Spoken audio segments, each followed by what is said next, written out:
Welcome to the Lead 2 ECG and Intro to 12 Lead webinar, Part 1, presented by Dr. Matt Davis, Medical Director of Education, Christine Hardie, Regional Paramedic Educator, Justine, Jewell, RN, CBRN Specialist. This is a re-recording of the original webinar that took place in January of 2013.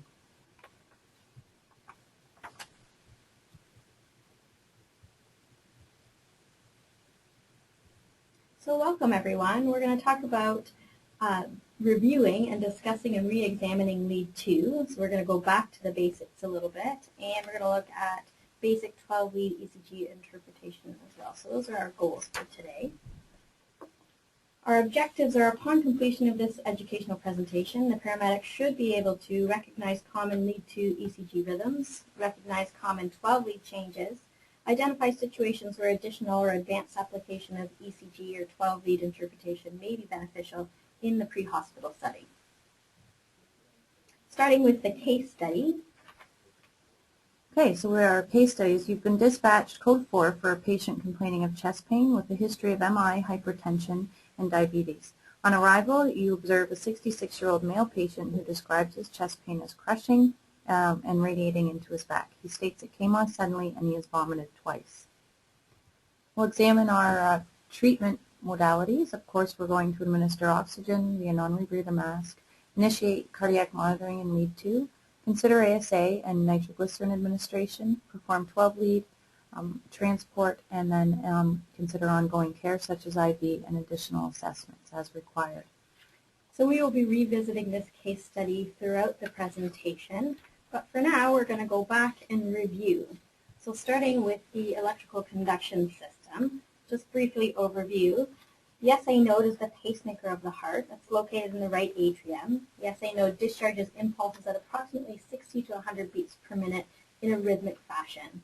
It is innervated by the autonomic nervous systems. The sympathetic nervous system causes an increase in rate, and parasympathetic stimulation via the vagus nerves causes a decrease in rate. From the SA node, that impulses travel through the left atrium by way of the Bachmann's bundle and through the right atrium by the way of the internodal tracts, causing depolarization followed by contraction of the atria. The impulse is then conducted through the AV node located in the lower right atrium. The AV node relays the signal from the atria to the ventricle, and it provides the only normal conduction pathway from the atria to the ventricles. It has three main functions. Number one is to slow down conduction of the electrical impulses to allow the atria to contract and empty their contents into the ventricles. It can also function as a backup pacemaker, and the pacemaker cells fire at 40 to 60 beats per minute. And lastly, when the atria rate is rapid, the AV node blocks some of the impulses from being conducted to the ventricles, and therefore helping to prevent overload from the ventricles from rapid rhythms. After the delay through the AV node, the impulses travel to the bundle of His. This bundle splits to the right and left bundle branches and into the Purkinje system. The Purkinje fibers conduct the impulse to the myocardial cells of the ventricles, causing ventricular depolarization followed by contraction. The intrinsic rate of the Purkinje system is approximately 20 to 40 beats per minute. Looking at the ECG paper, it is universal, made up of small and large squares. Horizontal lines measure time, vertical lines measure voltage and amplitude. Each small horizontal box is 1 millimeter, or 0.04 seconds, and each large box is 0.20 seconds, so 5 small squares equals 0.20 seconds. When analyzing a strip, we look at 6 seconds or 30 large boxes. So looking at all of the components, we should have 5 or 6 successive waves designated by letters, and that's our PQ, R, S, T, and sometimes U. And by analyzing the waveforms and intervals, certain information can be determined about the heart. So keep in mind the ECG tracing only reveals electrical activity. It doesn't tell you the mechanical action of the heart and therefore the output. So a single cardiac cycle consists of the P wave, the QRS complex, and the T wave. In normal sinus rhythm, the SA node is the pacemaker for the entire heart. The SA node impulse depolarizes the right and left atrium, producing the P wave. The atrial impulses arrive at the AV node and passes through at a slower velocity, producing the PR interval. The impulse then passes through the bundle up and spreads simultaneously down the left and right bundle branches to the ventricular muscle, and that produces your QRS complex. Repolarization of the ventricle is represented via the T wave.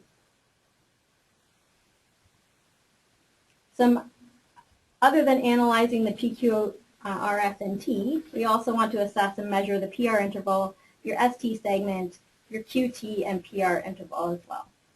So the PR interval is measured from the onset of the P wave and ends at the onset of the QRS complex. Normal duration is 0.12 to 0.20 seconds, or 3 to 5 boxes. Abnormal PR intervals, so a long PR interval greater than 0.2 seconds indicates a delay of the electrical impulse between the atrium ventricles. Shorter PR intervals of less than 0.12 seconds can be the result of an accessory pathway, such as a WPW syndrome. ST segment should be on the isoelectric line as compared to the PR segment to determine if there's an elevation or depression of the segment, usually related to ischemia or infarct.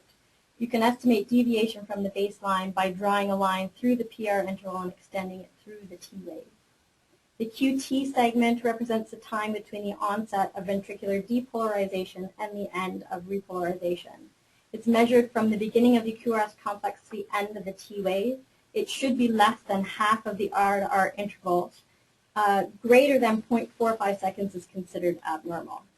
A prolonged QT puts ventricles at risk for life-threatening dysrhythmias because it lengthens the relative refractory period. And some of the causes could include electrolyte imbalances, antiarrhythmic drugs, antidepressants, and/or hypothermia.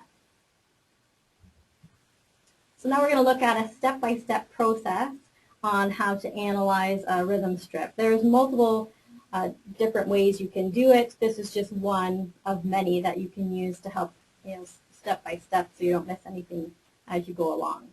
So step one, determine your heart rate and regularity. Because the ECG papers move at a standard 25 millimeters per second, the vertical lines can be used to measure time. So all you have to do is count the number of heartbeats or QRS complexes between 30 large boxes and multiply by 10, and that's your quick and easy heart rate. There's also a table here at the bottom of this screen, which is classified as the 300 method. It's also quick and easy, and you just look at the numbers and where you line up your first R to R QRS complex on one box, and then you count down wherever your next QRS complex falls is the approximate rate. Keeping in mind this can only be used if your heart rate is regular. Step number two is looking at your PR interval and your P wave morphology. Your P wave should be smooth, rounded, and upright in lead 2. Your PR interval is measured from the beginning of the P wave to the beginning of the QRS complex and should be 0.12 to 0.020 seconds. Step 3 is looking at your QRS complex. It's measuring from when the QRS leaves the baseline to where the ST segment begins. Normal duration is 0.06 to 0.12. Some books do say 0.04 to 0.10, but less than 0.12 seconds is considered narrow, and wide is considered greater than 0.12 seconds. Step number 4 is looking at your P to QRS ratio, which should be 1:1 in a normal rhythm. And step number 5 is your interpretation. So what is the rhythm? Is it normal sinus, AFib? And then we want to identify any ectopic beats and observe for possible progression to life-threatening rhythms. So Christine is going to go through some commonalities in the next few slides. Okay, so we'll begin with sinus rhythms. The sinus rhythms initiate in the SA node. There's generally one P wave present for every QRS complex, and we describe that as a 1:1 ratio, one P wave for every QRS complex. The PR interval is measured at 0.12 to 0.20 seconds, or 3 to 5 small boxes. Generally, the QRS width is less than 3 small boxes. However, it can be wide, in which we describe that as an aberrant rhythm. So we have some examples of normal sinus rhythms, and you see on the bottom the nice rounded P waves. However, a wide QRS that is greater than 0.12 seconds will still call this a sinus rhythm. Junctional rhythms do not originate in the SA node. They can present in 3 different ways, as with an absent P wave, an inverted P wave, or a retrograde P wave, and we have examples of those on the next slide. As Justine said, the rate is generally between 40 to 60 beats per minute.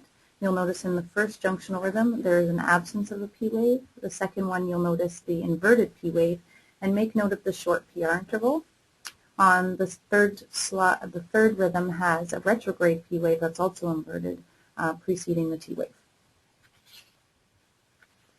Our tachycardias can be narrow or wide depending on where they originate in the heart.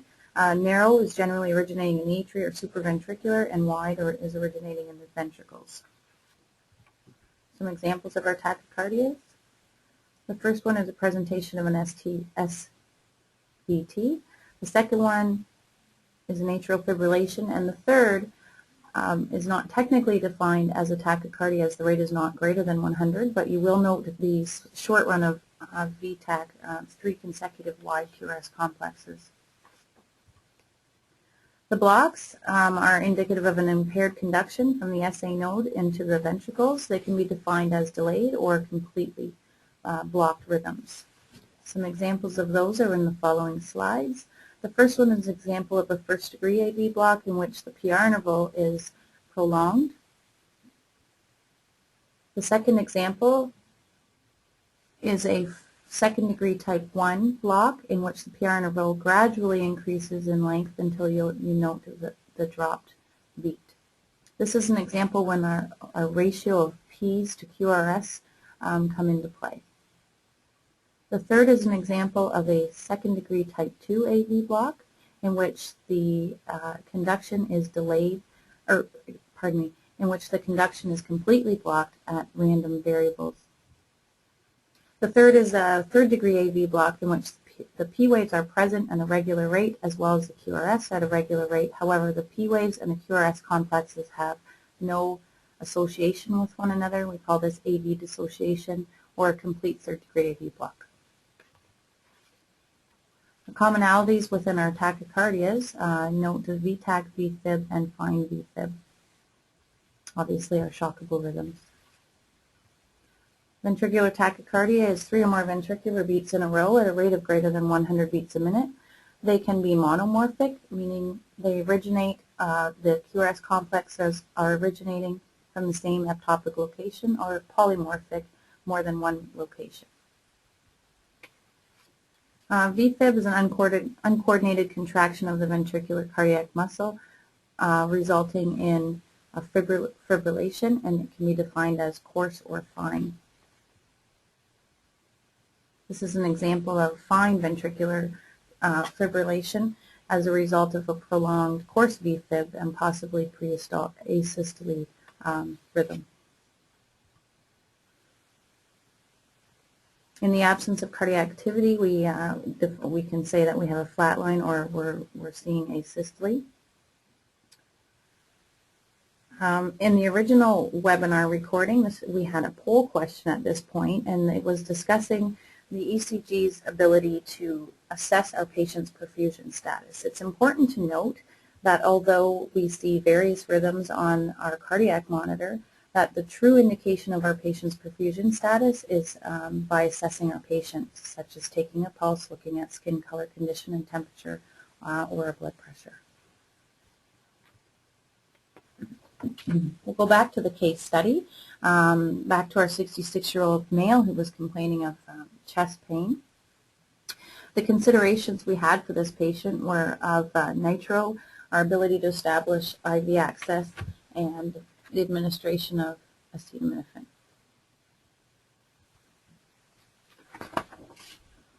So if this is the rhythm that is presented in front of you with the indications that the patient is having their signs and symptoms, the question you want to ask is, do we want a 12 lead? And of course the answer is yes, we do want a 12 lead. So we'll let Matt discuss what's the difference between lead 2 and the 12 lead. So the important thing with 12 leads is that we're doing them in order to determine whether or not there's a conduction disturbance going on, and that's brought on by taking a look at lead 2 rhythm analysis. So if any concerns about a conduction abnormality and you think it will help in your interpretation, that would be an indication to go ahead and get a diagnostic 12-lead ECG. Going back to lead 2, it's non-diagnostic, so what it does is it identifies the heart rate. Again, you can use your lead 2 analysis to monitor for arrhythmias, also for post-medication administration for monitoring any cardiac effects from those medications, and also to evaluate the pacemaker function. When it comes to the 12-lead, again, if it's going to help with identifying the conduction disturbance, then that's an indication to go ahead and do the 12-lead. Also, the 12-lead can show ischemic damage in those patients suffering from acute coronary syndrome, and also can determine injury in patients who are having an infarction.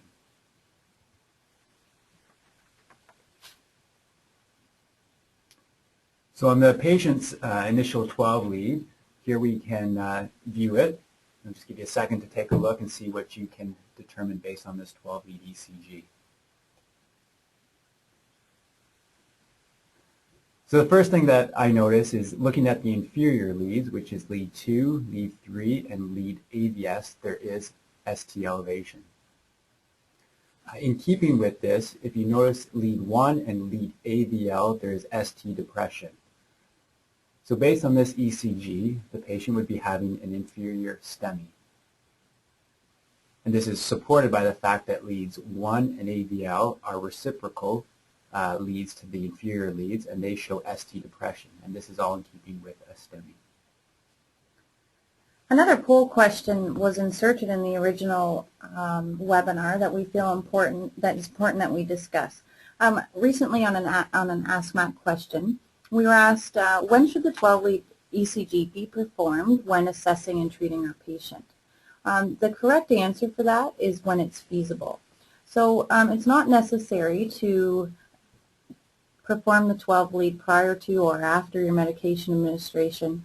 If possible, it would be ideal to administer ASA as soon as it is not contraindicated. However, when feasible is your best direction. En route would not be feasible. So now we're going to review some components of 12-lead. We'll start there, Christine. Okay, so when examining our 12-lead, it's important to take a step-by-step approach. 12-lead is one in which we have 12 different electrical signals, and they're recorded at approximately the same time. So you have this chart in your paramedic handbooks as well for your reference when you are looking at an ECG. We encourage you to look at each individual section of the heart individually at the same time. For example, when you're examining your ECG, start off looking at the inferior portion. Let's examine lead 2, 3, and AVF in an organized fashion. That leads us to what exactly are our contiguous leads when examining our 12-lead. 2, 3 AVF are inferior leads, you'll note in yellow in the box. 1 AVL, V5, and V6 are lateral leads. V1 and V2, anterior leads. Septal leads. And V3 and V4, anterior leads. What kinds of things are we going to look for when we examine our 12-lead? Obviously, we're going to look at what our printout says. Additional things we can look for are indications of ischemia, injury, or infarct. A lack of oxygen may indicate that the patient is experiencing ischemia.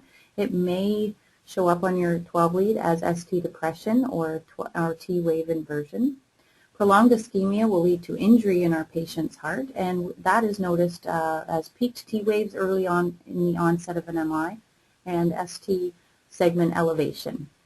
Tissue death or necrosis could occur if our patient experiences prolonged injury and infarct, and those are recognized on our 12-lead as pathological Q waves. It's important to note that once a patient has pathological Q waves, they could permanently be on their ECG, and we may have difficulty determining when they progressed. So what are we going to look for? Again, let's look for overall rate and interpretation of our rhythm. It's important to look for ST elevation of greater than 1 millimeter and 2 contiguous limb leads, or greater than 2 millimeters and 2 contiguous precordial leads. Recognition of bundle branch blocks become important as a left bundle branch block is a contraindication to activating the STEMI protocol. Now we're revisiting, or we're looking at a few different ECGs, and Matt will go through what he's seeing on these, interpreting them. So in this ECG, the first thing that catches my eyes is lead 1 and lead AVL, you have ST elevation greater than 1 millimeter. Also is the presence of some Q waves in those leads as well. Looking at the septal leads, V1 and V2, you start to get the feel that there could be some ST elevation starting to develop there, especially in V2. Looking at kind of reciprocal leads, which would be the inferior leads in this case for a lateral infarct, leads 2, 3, and AVS, you do notice that there is some ST depression and T wave inversion. So this is in keeping with a high lateral STEMI. Great. And we'll review this one as well. So again, the first thing that catches my eyes is the ST elevation in leads 2, 3, and AVF, which are your inferior leads. And in keeping with an inferior STEMI, you want to look at the reciprocal leads, which are the lateral leads. And leads 1 and AVL, you see ST depression, which is in keeping with an inferior MI. Also of note on this ECG, again, just more out of interest, is the fact that there is ST depression in V1 and V2, which could indicate a posterior involvement with this infarction. Again, it's not a need to know, but a nice to know with this ECG. Okay, so we're going to discuss right now some of the paramedic urban myths that are out there, and we'll direct most of these questions to Matt. We hear paramedics talking about reciprocal changes, and you mentioned it a couple of slides back, and we're wondering what role does the recognition of reciprocal changes play in the pre-hospital setting? So reciprocal changes help support the diagnosis of STEMI. With ST elevation, you usually expect to see some type of reciprocal change in the leads that are reciprocal to, you expect to see some ST depression in the reciprocal leads to those that are experiencing the ST elevation. This can sometimes help differentiate from things like pericarditis in the setting of ST elevation that is widespread. But in terms of the most important thing is looking at the interpretation of the ECG reading acute MI. Okay, thank you. Another hot topic around the region currently is the right ventricular infarct as a contraindication to nitroglycerin use. How do we know if our patient is having a right ventricular infarct, and are we required to recognize when our patient's having a right ventricular infarct? So a right ventricular infarct is diagnosed using a 15-lead ECG, which is not expected for our paramedics here in the Southwest. The question often becomes that people who are experiencing inferior STEMI are at more risk for having a right ventricular infarct because the right coronary artery that supplies the inferior portion of the heart also supplies the right ventricle.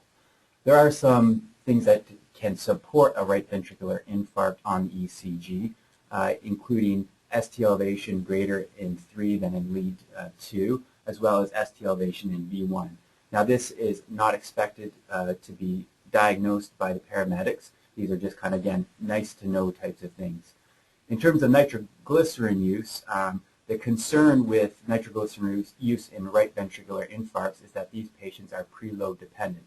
So giving nitroglycerin to someone who has a right ventricular infarct may cause their blood pressure to drop even more. These patients tend to require fluids. However, that being said, just because a patient is having inferior MI does not preclude them from receiving nitroglycerin. And the protocol, protects against this because right ventricular infarcts, they tend to present bradycardic and hypotensive. And so as part of the exclusion criteria for nitroglycerin use, you would not be giving it to these patients. So if the patient is experiencing an inferior MI but still falls within the blood pressure and heart rate parameters for nitroglycerin, then it is fine to use it in these patients. Okay, so just to recap then, if our patient is experiencing or we're recognizing an inferior STEMI, we are to proceed with nitroglycerin administration as long as their heart rate and their blood pressure are within our parameters. As well, possibly not best practice to have an IV initiated in these patients should they require fluid. I agree with that. Definitely if they become hypotensive, then they will need some fluid resuscitation. Okay, thank you. Another hot topic, when to perform our 12 lead. As discussed earlier, we're asking you to perform your 12 lead on scene with your patient when it's feasible. It doesn't necessarily have to come before or after oxygen. That leads us, though, as well to who are the patients that we're going to perform a 12 lead on. Matt, do you have some guidance about who are these patients that should be receiving 12 leads?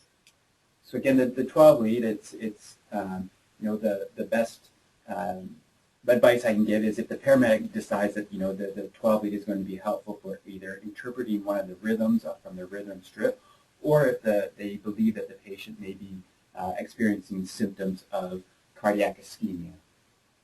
Perfect. Okay, and what about axis deviation? Is this important?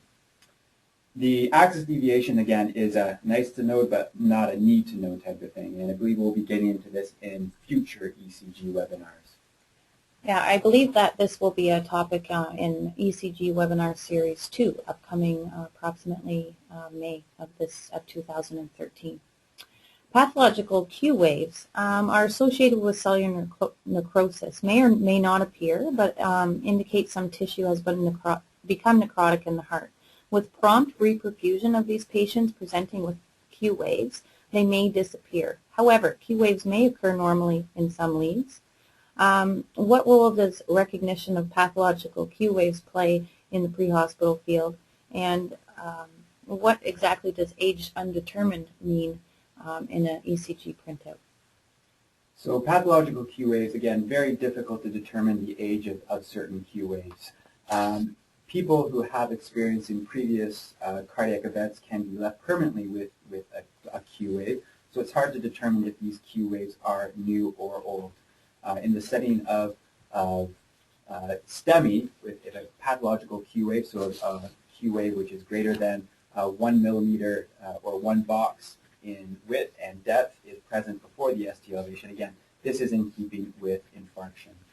Okay. If normally at this section of the webinar, we ask for an open questions. However, because it's not live, what we're encouraging you to do is if you have any further questions, please go on the Ask Mac website and search your question. If you cannot find the answer on our Ask Mac website, feel free to submit it anonymously or call your regional paramedic educator directly or email, and we will be sure to get back to you as soon as we can with answers to any of your questions.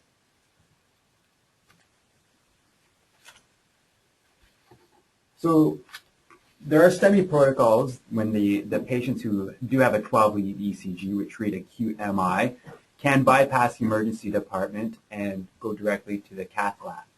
So the purpose of these is the famous saying, time is muscle. So the quicker these patients get reperfusion via PCI or a fibrinolytic, then the patients are going to do better. Is it making a difference? Definitely making a difference. So the research out there does show that the shortened time to reperfusion, patients will do better both in the short term and long term with both morbidity and mortality.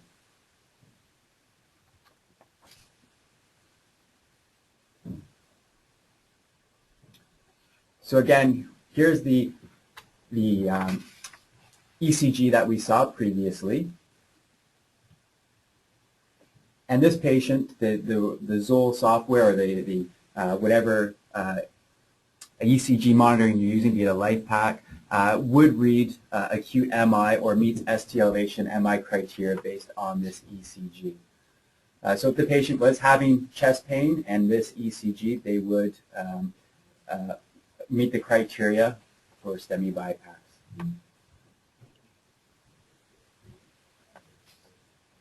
So in terms of exclusion criteria for STEMI bypass, if they were less than 18, they would be excluded from STEMI bypass. If they were hemodynamically unstable, meaning a pressure less than 90 systolic or a heart rate less than 50, they would be excluded from the STEMI bypass protocol and require resuscitation prior to going to the cath lab. In terms of weight, if the patient is over 400 pounds, they would be excluded due to limitations of the cath lab table. If the patient has left bundle branch block, again, they'd be excluded because it's difficult to determine whether or not the patient is having ST elevation in these patients with this condition. Again, if the patient is unstable from an airway standpoint, they cannot ventilate, they are going to require resuscitation, and no cardiologist is going to want to have these patients on their table, so these are patients that are going to need to be seen in the emergency department first. And if the patient has a DNR or advanced directive limiting their care, again, they would not be included in the STEMI bypass protocol. And since it is on the protocol to be able to determine if there is a left bundle branch block, we'll review some of the criteria, how we recognize whether or not the patient has a bundle branch block. So the first thing to look at for the left bundle branch block is their QRS complex. So with a left bundle branch block, they're going to have a wide QRS complex of greater than 0.12. So what you're going to do is look at lead V1. And the main thing is it's going to be a wide QRS and the direction to which the QRS is pointing. If it's pointing downwards and is wide, this would be in keeping with a left bundle branch block. And so the way to remember this is thinking of when you're driving a car and using your turn signals. If you're turning left, you're going to turn the signal down, and it's going to be in keeping with a left bundle branch block. So is there a bundle branch block present here? So again, looking at the QRS complex, it is a wide QRS complex, greater than 3 small boxes there.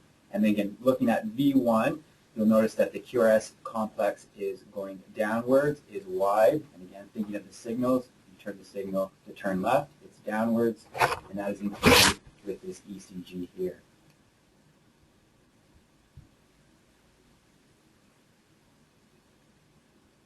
So is there a bundle branch block present here? So this morphology is a bit different than what we saw previously. Again, looking at the QRS complex, it is wide. But looking at V1, we now have the QRS complex in an upward direction. Again, we're thinking of your turn signal analogy. In V1, if you're going to turn right in your car, you're going to put the turn signal up, and in V1, the QRS complex is up. So this is in keeping with a right bundle branch block. So this is just a review of the right ventricular infarct again, and we want to reiterate that we are not going to be diagnosing right ventricular infarcts in the field. This is a quick example of how they are diagnosed in case you're curious. And again, nitroglycerin is not contraindicated in a patient with an inferior MI. So expanding into our final portion of our case study, this was the result of the patient, the final ECG of the patient. It was an inferior posterior MI, and with the possibility of a right ventricular infarction. The patient actually did not have evidence of a right ventricular infarction upon doing the subsequent 12 leads. And this is important to note, that this patient, it would have been detrimental to the patient to not receive treatment in his case in the setting of an inferior MI. And normally we would open the webinar again to your questions. In the original portion, we had some great questions. Unfortunately, we're unable to make that happen here live. So again, look to Ask Mac, and I think this is the conclusion of the webinar. Thank you very much for listening.